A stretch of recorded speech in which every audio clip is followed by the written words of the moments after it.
Hello everyone, welcome to a new video lecture series on MATLAB. In this lecture, we will see what is MATLAB programming and we will give a brief introduction on MATLAB programming. So let's get started with MATLAB. सबसे पहले MATLAB होती क्या है। MATLAB basically एक matrix की laboratory है। MATLAB पे based बहुत सारा मटेरियल जो है वो इंटरनेट पे ऑलरेडी अवेलेबल है, उसके प्रोज उसके कॉन्स, लेकिन हम उन सब चीज़ों के बारे में डिस्कस ना करते हुए हम MATLAB पे एक ब्रीफ इंट्रोडक्शन देंगे और फिर हम डायरेक्टली मूव करेंगे MATLAB के इंटरफेस पे कि MATLAB का जो यूज़र इंटरफेस होता है वो कैसा दिखता है और MATLAB का डैशबोर्ड कैसा होता है। हम MATLAB पे जब वर्क करेंगे तो MATLAB हमें देखने को कैसे मिलेगी। So let's get started with MATLAB। जैसे कि हमने पहले भी डिस्कस किया था कि मैटलैब जो है वो एक मैट्रिक्स की लेबोरेटरी है। मैटलैब में जो इनिशियल्स है एम ए टी जो है वो स्टैंड करता है मैट्रिक्स को रिप्रेजेंट करता है और एल जो लैब है इसमें वो रिप्रेजेंट करती है लेबोरेटरी को। दस MATLAB is basically a matrix laboratory. MATLAB जो है वो बेसिकली एक मैट्रिक्स की लेबोरेटरी है। और पर्पस क्या है मैटलैब का? मैटलैब का जो पर्पस है is basically it is a high level language जिसे टेक्निकल कंप्यूटिंग के लिए यूज़ किया जाता है। Technical computing means MATLAB is used to perform engineering and scientific calculations। हम इंजीनियरिंग और साइंटिफिक कैलकुलेशंस जो होती हैं और उसका एनालिसिस सब हम MATLAB के थ्रू करते हैं। MATLAB को हम कह सकते हैं कि ये एक प्रोग्रामिंग लैंग्वेज है। प्रोग्रामिंग लैंग्वेज है, न्यूमेरिक कंप्यूटिंग प्लेटफॉर्म है, एक एनवायरनमेंट है, एक ऐसी चीज़ है जैसे हमारे पास कैलकुलेटर होता है। एक सिंपल फॉर्म में हमारे पास कैलकुलेटर होता है जो कैलकुलेशंस परफॉर्म करता है, ऐसे ही MATLAB एक सॉफ्टवेयर की फॉर्म में हमें अवेलेबल होता है जो एक प्रोग्रामिंग लैंग्वेज है जिसमें हम प्रोग्राम को राइट करके अपनी calculations, engineering calculations, scientific calculations, complex calculations और उन सब कैलकुलेशंस का एनालिसिस, उन पे बेस्ड ग्राफिकल रिजल्ट्स हम उसके ले सकते हैं। और इसे जो है मिलियंस ऑफ इंजीनियर्स और साइंटिस्ट यूज़ कर रहे हैं। तो यहाँ लिखा हुआ भी है MATLAB is a programming and numeric computing platform used by millions of engineers and scientist to analyse data, develop algorithms and create models. Data को एनालाइज कर सकते हैं हम MATLAB के थ्रू, एल्गोरिथम्स को डेवलप कर सकते हैं, मॉडल्स को क्रिएट कर सकते हैं। So basically the basic purpose of MATLAB is to perform engineering and scientific calculations। Engineering और साइंटिफिक कैलकुलेशंस को हम परफॉर्म कर सकते हैं बहुत ईजिली MATLAB में और उसको एनालाइज भी कर सकते हैं।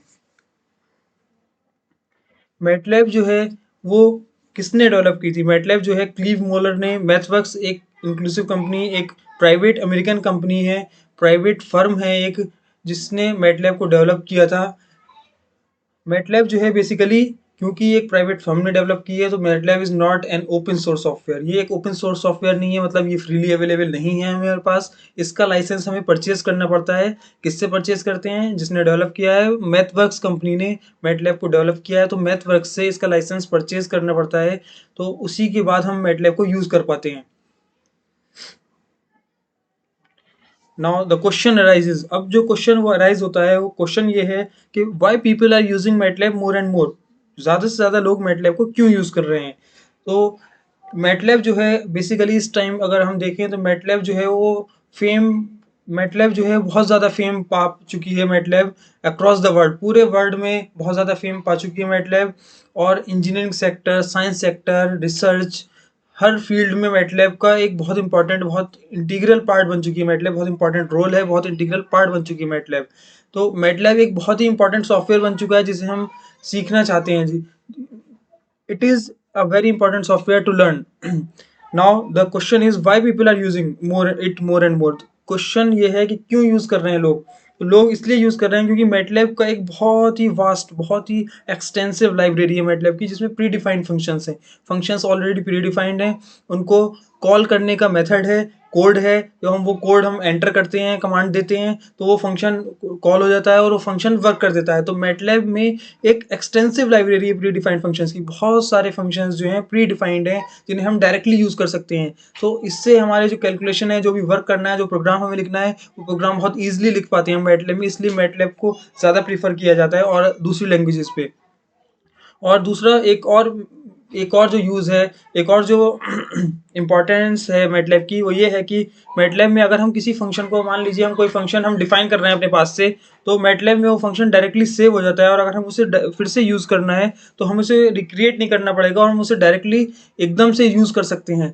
तो मैटलैब की इन फंक्शंस की वजह से एक्सटेंसिव लाइब्रेरी है, फंक्शन रिक्रिएट नहीं करना पड़ता है, इस टाइप के कुछ पॉइंट्स हैं जिनकी वजह से मैटलैब जो है वो उसको फेम मिल रहा है ऑल ओवर द वर्ल्ड, और हम बार बार मैटलैब को ज़्यादा से ज़्यादा लोग यूज़ कर रहे हैं मैटलैब को। Now the question is what can I do with MATLAB. हम मैटलैब से क्या कर सकते हैं? मैटलैब से अभी हमने पहले भी देखा था कि मैटलैब से हम डेटा को एनालाइज कर सकते हैं, अपने डेटा को, एल्गोरिथम्स को डेवलप कर सकते हैं, नए नए प्रोग्राम्स लिख सकते हैं, नई नई एल्गोरिथम्स लिख सकते हैं, जिससे नए नए रिजल्ट्स हमें मिल सकते हैं, और मॉडल्स बना सकते हैं, नए नए मॉडल्स बना के उनकी एप्लीकेशंस को स्टडी कर सकते हैं।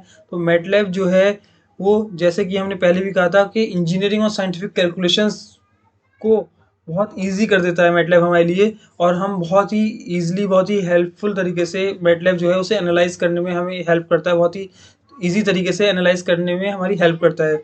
सो हम मैटलैब से डेटा को एनालाइज कर सकते हैं, एल्गोरिथम को डेवलप कर सकते हैं, मॉडल्स को क्रिएट कर सकते हैं, उनकी एप्लीकेशंस की स्टडी कर सकते हैं इसकी हेल्प से। Now the question is who uses MATLAB. MATLAB को यूज़ कौन कर रहा है एट प्रेजेंट?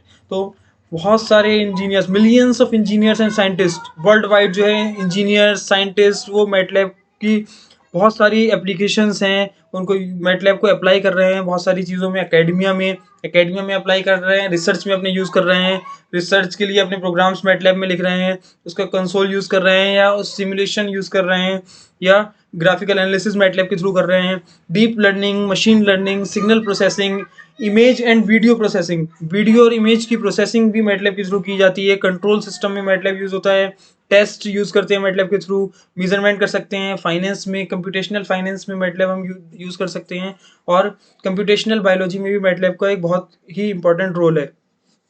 मैटलैब रिसर्चर्स के लिए एक बहुत ही इंपॉर्टेंट टूल बन चुका है ओवर द ईयर्स, एक बहुत ही ज़्यादा इंपॉर्टेंट टूल बन चुका है मैटलैब रिसर्चर्स के लिए। Now the next is MATLAB user interface. क्योंकि मैंने पहले भी डिस्कस किया था कि हम मैटलैब की जो बेसिक इन्फॉर्मेशन है, उस इन्फॉर्मेशन को जानने के बाद हम मैटलैब के यूज़र इंटरफेस में मूव करेंगे कि मैटलैब का जो प्रोग्रामिंग एनवायरनमेंट है जो हमें देखने को मिलेगा मैटलैब में, हम ओपन करेंगे तो मैटलैब का एनवायरनमेंट, मैटलैब का इंटरफेस, मैटलैब का डैशबोर्ड हमें कैसा दिखेगा, और उसमें क्या क्या मेन पार्ट्स होंगे। तो बेसिकली जो मैटलैब का यूज़र इंटरफेस होता है, जब हम मैटलैब को ओपन करते हैं तो जो विंडो ओपन होती है उसमें जो तीन मेन विंडोज़ होती हैं, जो तीन मेन विंडोज़ हैं जो हम देखेंगे अभी, वो हैं command window, current folder and workspace.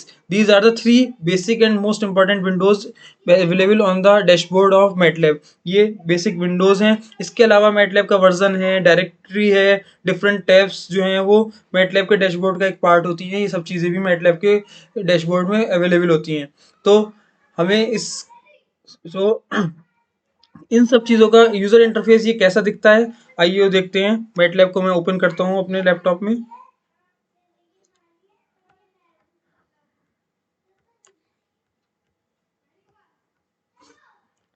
मैंने डबल क्लिक किया है, मैटलैब ओपन हो रही है। हमारे पास जो मैटलैब का वर्जन है वो है R2018B। It is visible on this. तो मैटलैब का देखिए यूज़र इंटरफेस जो है, मैंने पहले भी डिस्कस किया था अभी कि मैटलैब का जो यूज़र इंटरफेस है उसमें बेसिकली तीन मेन विंडोज़ होती हैं। फर्स्ट इज कमांड विंडो, ये जो बीच में मिडिल में हमारे पास अवेलेबल है, यहाँ पे ये कमांड विंडो है। कमांड विंडो का क्या पर्पज़ होता है? कमांड विंडो में हम अपनी कमांड्स लिखते हैं, जिनको जो हमें कमांड देनी है मैटलैब को, और वो मैटलैब उससे हमें रिजल्ट देता है। तो मैटलैब में जब मान लीजिए अगर मैं कोई कैलकुलेशन करना चाहता हूँ, मान लीजिए मैं 2+3 करना चाहता हूँ, तो 2+3 में मैं इसमें कमांड विंडो में लिखूंगा, और एंटर जब करूंगा तो हमें आंसर 5 मिल गया। इसी तरीके से ये तो एक बहुत बेसिक सी कैलकुलेशन है जो कैलकुलेटर भी परफॉर्म कर देता है, लेकिन मैटलैब में तो कॉम्प्लेक्स साइंटिफिक कैलकुलेशंस हम कर सकते हैं। तो ये तो एक बेसिक एग्जांपल था कि कमांड विंडो में हम क्या कर सकते हैं। कमांड विंडो में हम अपने प्रोग्राम को राइट करते हैं, उस प्रोग्राम को राइट करके हम रन करते हैं तो हमें रिजल्ट मिल जाता है। तो कमांड विंडो जो है वो एक बेसिक चीज़ है, बेसिक रिक्वायरमेंट है किसी भी प्रोग्रामिंग लैंग्वेज की, जिसमें हम कमांड लिखते हैं, और मैटलैब के जो कमांड विंडो है उसके मिडिल में यहाँ पे अवेलेबल है। उसके अलावा जो सेकंड चीज़ हमने कही थी कि जो दूसरी विंडो अवेलेबल होगी मैटलैब में, वो है करंट फोल्डर। करंट फोल्डर जो होता है वो ऐसा फोल्डर होता है, वो ये शो करता है कि हम किस फ़ोल्डर में वर्क कर रहे हैं। जैसे कि अगर मैं यहाँ पे मैंने कंट्रोल एस जब प्रेस किया तो यहाँ पे सेव करने का ऑप्शन आ रहा है। अगर मैं सेव कर दूँगा तो यहाँ पे जो डायरेक्टरी है कमांड जो हमारा ये वर्क हो रहा है करंट फ़ोल्डर, ये मैटलैब नाम के एक फ़ोल्डर में सेव हो गया। तो करंट फ़ोल्डर जो है उस फ़ोल्डर की डायरेक्टरी को रिप्रेजेंट कर रहा है, उस फ़ोल्डर को शो कर रहा है कि कहाँ जाके हमारा वर्क जो है वो सेव हो जा रहा है। तो जिस फ़ोल्डर में हम वर्क कर रहे हैं वो करंट फ़ोल्डर शो करता है। इसी तरीके से वर्क स्पेस का क्या वर्क होता है? वर्क स्पेस में जो भी हम कमांड्स हम मैटलैब में देते हैं, उसमें जो भी वेरिएबल्स को हम वैल्यू असाइन करते हैं, वेरिएबल को जो भी वैल्यू असाइन होगी, उस वैल्यू को अगर हमें देखना होगा कि वो वैल्यू क्या है, वो वर्क स्पेस में जाके सेव होती है। मान लीजिए ए कोई वेरिएबल है, उसे मैं वैल्यू 5 देना चाहता हूँ, तो ए को ए इक्वल्स टू 5 मैंने जब कमांड विंडो में लिखा और एंटर किया, तो वैल्यू जो है वेरिएबल की ए को 5 वैल्यू असाइन हो गई और वो जाके वर्क स्पेस में सेव हो गई। वर्क स्पेस में जो भी सेव होता है, क्योंकि हम मैटलैब पढ़ रहे हैं, मैटलैब में सारी की सारी कैलकुलेशंस मैट्रिसेस में होती हैं, तो जो भी चीज़ सेव होगी वो भी मैट्रिक्स की फॉर्म में होगी। अगर मैं इसे पे डबल क्लिक करूंगा तो यहाँ पे वेरिएबल ए की वैल्यू जो है 1 × 1 मैट्रिक्स की फॉर्म में 5 हमें यहाँ पे क्लियरली शो हो गई। तो सारी की सारी कैलकुलेशंस जो हैं मैटलैब में वो मैट्रिसेस की फॉर्म में होती हैं, और कुछ भी हम सेव करेंगे, किसी भी वेरिएबल की वैल्यू भी सेव करेंगे, वो भी मैट्रिक्स की फॉर्म में ही सेव होगी। तो ये तो 3 बेसिक विंडोज़ होती हैं, command window, current folder and work space, 3 Windows होती हैं जो मैटलैब के यूज़र इंटरफेस पे विज़िबल हैं। और अगर हम यहाँ ऊपर देखें तो यहाँ पे MATLAB R2018B, this is the version of MATLAB I am using. ये वर्जन है जो हम मैटलैब का मैं यूज़ कर रहा हूँ। इसके अलावा बहुत सारे वर्जन्स अवेलेबल हैं मैटलैब के, इसके अलावा दूसरे वर्जन्स भी होते हैं। जो वर्जन मैं यूज़ कर रहा हूँ वो ऊपर विजिबल है यहाँ पे, और वो यहाँ पे मेंशन्ड होता है सबसे ऊपर टॉप बार पे। इसके अलावा अगर हम देखें तो यहाँ पे एक डायरेक्टरी होती है। ये डायरेक्टरी ये करंट फ़ोल्डर को रिप्रेजेंट करती है कि हमारा जो वर्क सेव हो रहा है, जिसमें हम वर्क कर रहे हैं, वो देखिए उसकी डायरेक्टरी है सी, ड्राइव सी के अंदर, यूज़र्स में, खुर्रम में, डॉक्यूमेंट्स में, मैटलैब में हम ये देख सकते हैं। इसके अलावा अगर हम देखें मैटलैब में मैंने बताया था कि कुछ टैब्स होती हैं। यहाँ पे 3 टैब्स हैं, home tab, plots tab and apps tab. ये 3 टैब्स जो हैं वो और अवेलेबल हैं मैटलैब के यूज़र इंटरफेस में। इन 3 टैब्स के अंदर बहुत सारे जो हैं फंक्शंस अवेलेबल है हमारे पास। जैसे होम टैब में new script, new live script, new open, बहुत सारे फंक्शंस अवेलेबल हैं, सिमुलिंक। इसी तरीके से प्लॉट्स टैब में बहुत सारे प्लॉट्स हमारे पास अवेलेबल हैं, और ऐप्स टैब में बहुत सारी ऐप्स हमारे पास अवेलेबल हैं। तो ये 3 टैब्स होती हैं जिनको हम बार-बार यूज़ करेंगे, और जैसे-जैसे हम इन्हें यूज़ करते जाएँगे वैसे-वैसे इनके बारे में जानते जाएँगे। तो बेसिकली मैटलैब का जो यूज़र इंटरफेस है इन इन चीज़ों से मिलके बना होता है। 3 विंडोज़ होती हैं मैटलैब के यूज़र इंटरफेस में, डैशबोर्ड में। जो सबसे पहले जब हम मैटलैब को ओपन करते हैं तो पहली होती है कमांड विंडो, दूसरी होती है करंट फ़ोल्डर, और तीसरा होता है वर्क स्पेस। इसके अलावा हमारे पास टैब्स होती हैं, होम, प्लॉट्स, एप्स, मैटलैब का वर्जन मेंशन्ड होता है, और उसकी डायरेक्टरी का पाथ होता है, पाथ ऑफ द डायरेक्टरी। ये जो है मैटलैब का यूज़र इंटरफेस है। और इसके साथ साथ हम अपने इस लेक्चर को कंप्लीट ख़त्म करते हैं, और नेक्स्ट लेक्चर में हम इसके बारे में मैटलैब के यूज़र इंटरफेस की हेल्प से उसमें क्या-क्या कमांड दे सकते हैं, कैसे-कैसे फंक्शंस प्री डिफाइंड होते हैं, उनको कैसे कॉल करते हैं, उनके बारे में एक-एक करके पढ़ेंगे। So let's get connected in the upcoming lectures. Thank you.